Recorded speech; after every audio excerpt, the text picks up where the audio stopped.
I'm Dr. Prashna Samadar. The subject I'm going to teach in this particular presentation is the immigration law, and the topic which I have chosen to discuss in this presentation is Citizenship Amendment Act 2019 and Assam Accord. So to understand this particular presentation, we need to have certain prerequisites like to understand Assam Accord, to understand the Immigration Expulsion from Assam Act 1950, the Citizenship Act 1950, the Citizenship Amendment Act 2019. The bold objectives which has been covered in this presentation is to understand the CAA and its implication, to understand the basics of Assam Accord, to understand the nexus between CAA, that is Citizenship Amendment Act, and AC, that is Assam Accord, and to analyze its practical issues. So the topics which has been boldly covered in the presentation are the ways in which as citizenship is tackled in the Act of 1955, the changes which has been included in 2019 amendment, and the relationship of the 2019 amendment along with the Assam Accord. Now here again I have highlighted the political positionality of the Assam itself, because the positionality of Assam, as I have dealt in one of my distinctive presentation elaborately, plays a pivotal role in its history of illegal infiltration or legal infiltration, the entire episode of migration. Let's not talk about the legality and illegality now, because it's the court to decide, or it's a proper forum to decide whether a particular migration is a legal or illegal migration. But as in terms of immigration is concerned, if somebody has a question that why Assam is the state which is highlighted in terms of whenever immigration is discussed in terms of Indian context.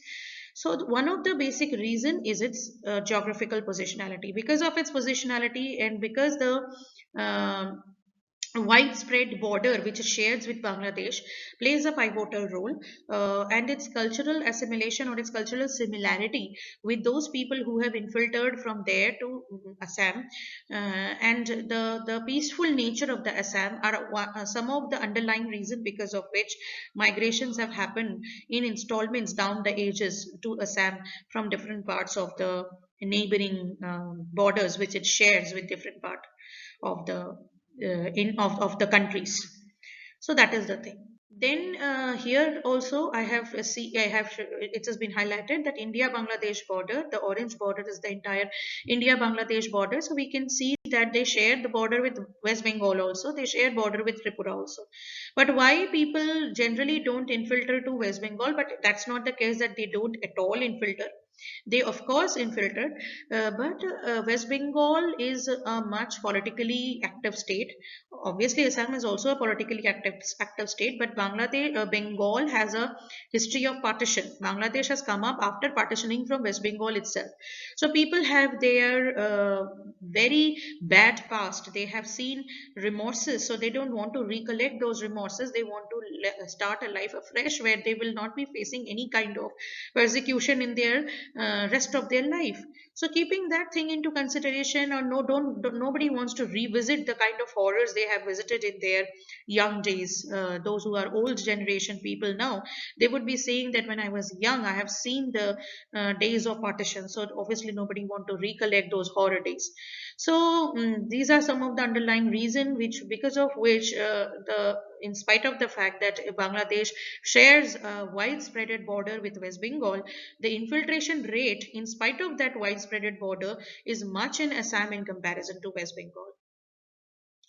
Now, this is 6A of Citizenship Act, which is actually dealing with the concept of Assam Accord. After Assam Accord was signed in 1958, this particular 6A was inserted. So 6A basically deals with the special provision as to citizenship of person covered by Assam Accord.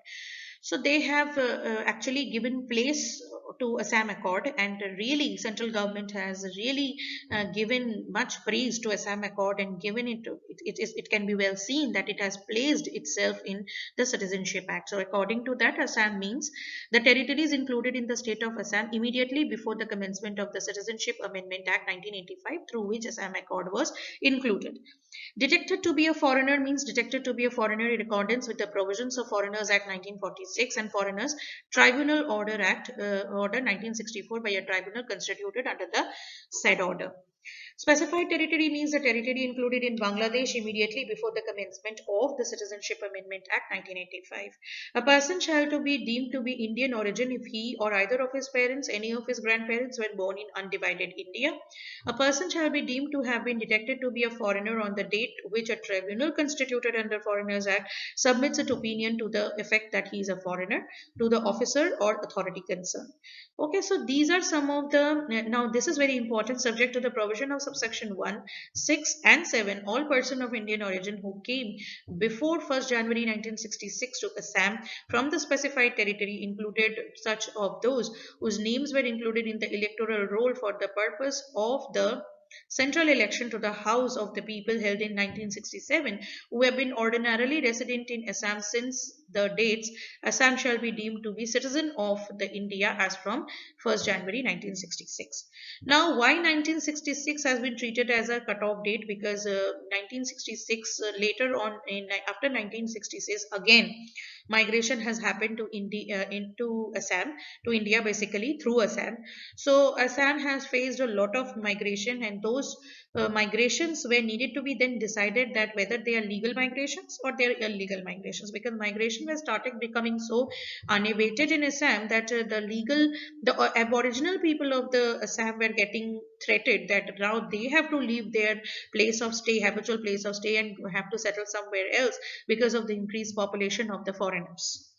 So they needed to get into some law. They need to settle down something that this kind of unabated relocation should not be allowed. Has been dealt. Now, this is Citizenship Amendment Bill CAA, or the National Register of Citizens. Now, this concept of National Register of Citizens was a very scientific method adopted by Indian government, but ironically, too, because they wanted to update the citizenship status of each people every financial year.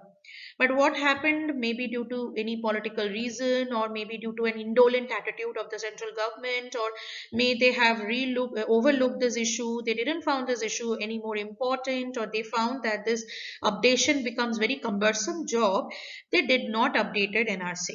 Neither they took up, although this NRC is not a new concept.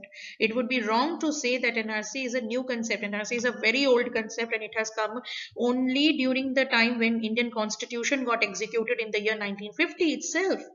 NRC was came into existence, but as I said, due to various aspects, that it may be political, it may be apolitical, but due to various aspects, the concept of NRC became a stalemate. It took a backseat, and it became only contextual just 4 to 5 years ago, when it was pointed out that Assam's infiltration is crossing the limits. The way in which people are getting into Assam and establishing their homes and settling down there so easily, assimilating with these people so easily, then there is no check, there is no kind of scrutiny, or there is no kind of audit which is going on. So it becomes very tough for the people to see, to determine. Okay, so these are something which is you this is something which is like become very contemporary to decide, became very contemporary to decide. And later on, the government, the existing government have decided to come up with the issue of CAB, that is Citizenship Amendment Bill. And with this bill, they started adhering to this point that the Hindus, or the branches of Hindu people, basically people of Hindu community, must get a safe shelter in India at least, so that those countries where they are in minority should not be treat them, and even if they treat them so casually, they must feel it that India is a place where they can get a safe haven. So this is there are various part of the Indian citizenship which has been treated, which has been found here.